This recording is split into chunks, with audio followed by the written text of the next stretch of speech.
Segundo o Grenal consecutivo vencido pelo Cudê, de fato, o Internacional foi colocado antes do jogo como amplamente favorito, acabou confirmando o favoritismo, apesar das contestações do Renato Portaluppi, homem que dirigiu, apitou inúmeros grenais. Leonardo Gaciba, conosco nesse Sport Center, pensou, selecionou dois lances capitais. Provavelmente o Renato se referia a esses dois lances, um em cada tempo. Gaciba, boa noite.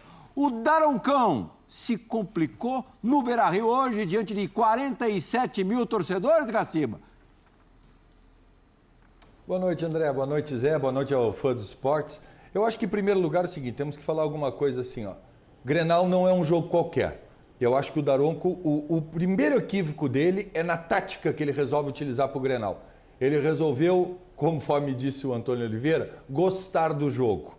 O Daronco resolveu botar a régua do que era falta lá em cima. E num clássico isso é muito perigoso, porque você pode criar consequências para toda a partida. E foi o que aconteceu no primeiro gol do Internacional. Nós vamos dar uma olhada na jogada, nós vamos observar a jogada, e houve sim a falta na origem da jogada, lá no ataque gremista. Vamos deixar bem claro que dentro do que o Renato colocou, essa falta foi fora da área, e dentro do que o Renato colocou, o VAR não alteraria isso. Não teria como alterar. Olha, vocês vão estar dando uma olhada aí, observa quanto tempo, qual a fluência, o número de passes e quantos segundos demora para acontecer o gol do Internacional. Ou seja, não estava dentro do app. Dito isso, a falta existiu, deveria ter sido marcada, mas se existisse o árbitro de vídeo, não poderia intervir pelo tempo que demora até que o gol seja consignado. Ele tem que ser mais imediato para que o VAR possa entrar. Um outro detalhe a respeito do árbitro de vídeo. Só para lembrar, os dois presidentes, os dois clubes, Inter e Grêmio, assinaram o regulamento da competição que dizia que não tinha VAR. Então, assim, ó, deixa lá para o início do campeonato, aí sim, coloca lá o que está escrito, assina e aí depois cobra. Se está assinadinho lá, aí vai ter VAR no coisa. Agora, os dois quererem mudar a regra do jogo depois que o campeonato começou, aí eu acho que não é legal. E nós temos o outro lance, o lance capital do jogo, né? O lance que aconteceu no final da partida, né? Os 48 minutos do segundo tempo, que é esse pênalti marcado, que a gente vai observar, o pênalti que depois veio dar a vitória para o Internacional, é um pênalti cometido pelo Kahneman. Vê que o Daronco demora para tomar a decisão, e aí eu acho legal observar. Por que o Kahneman tem tanta convicção para dizer que a falta foi fora da área? Porque o Kahneman queria fazer a falta com o braço. Ele queria impedir a passagem do jogador com o braço. Ele chega a jogar o braço depois de ser driblado, e isso ele sabia que estava fora da área. Vocês estão vendo?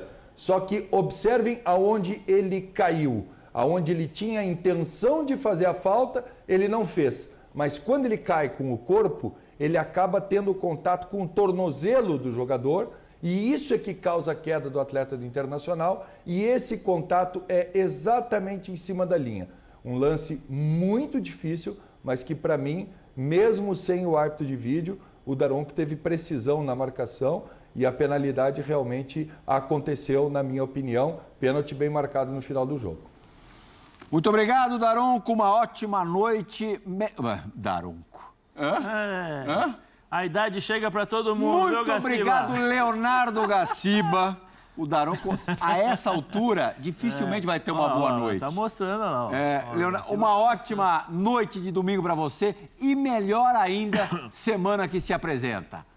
Valeu, Gaciba! Um abraço.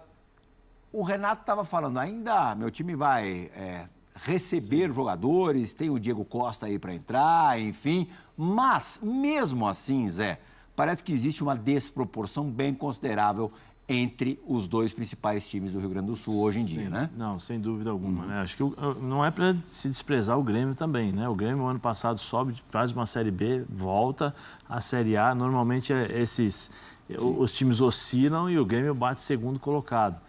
Ele tem uma base, ele vai acrescentar novos jogadores, o Renato sabe disso. Acho que provavelmente quando o Renato fala sobre chegada de jogadores é porque existe essa possibilidade realmente, né? Tem o Diego Costa que sai do Botafogo, não sai muito bem, então não sei qual vai ser a ajuda do Diego nesse sentido, mas tem tudo para dar certo, né? Pelas características do Diego, pela forma como ele se entrega no jogo, tem tudo isso. Agora, do outro lado, você tem uma equipe que do meio para frente tem ótimos jogadores, você tem a possibilidade de mudar a equipe dentro de 90 minutos, vários formatos e sistemas de jogo.